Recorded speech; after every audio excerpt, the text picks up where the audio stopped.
ערב טוב ומבורך. אנחנו מתקרבים לשבת הגדול. למה שבת הגדול נקראת ככה? למה? מה פשר הדבר? אז בואו נראה על דרך הפרדס.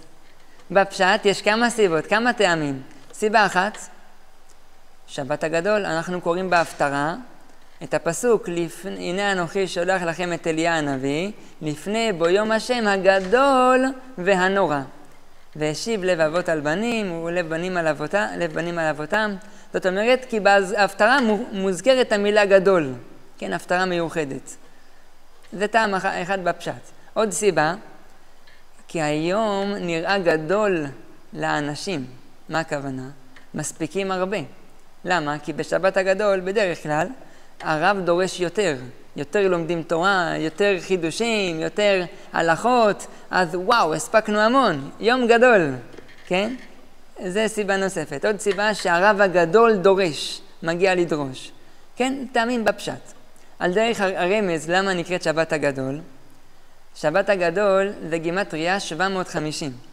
750 שווה, אותה גימטריה, זה חסד הגדול ביותר.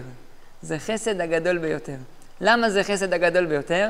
נראה בהמשך, כן? אבל נראה את המתיקות של הרמז הזה. על דרך הדרש, דרש קצת בחסידות, ככה נשלב אותם ביחד. יש לנו שתי שבתות גדולות ביותר בשנה. שבת הגדול, לפני פסח, ושבת שובה. שובה ישראל עד השם אלוקיך, לפני יום הכיפורים. אלו השבתות גדולות במיוחד. איך סופרים את זה? ביום שלישי מחר, עד שלישי הבא, זה נקרא שבת הגדול? לא, השבת עצמה. השבת עצמה. רק השבת עצמה? כן, רק השבת עצמה. השעה בדיוק, עכשיו זה הנקודה. זה הנקודה.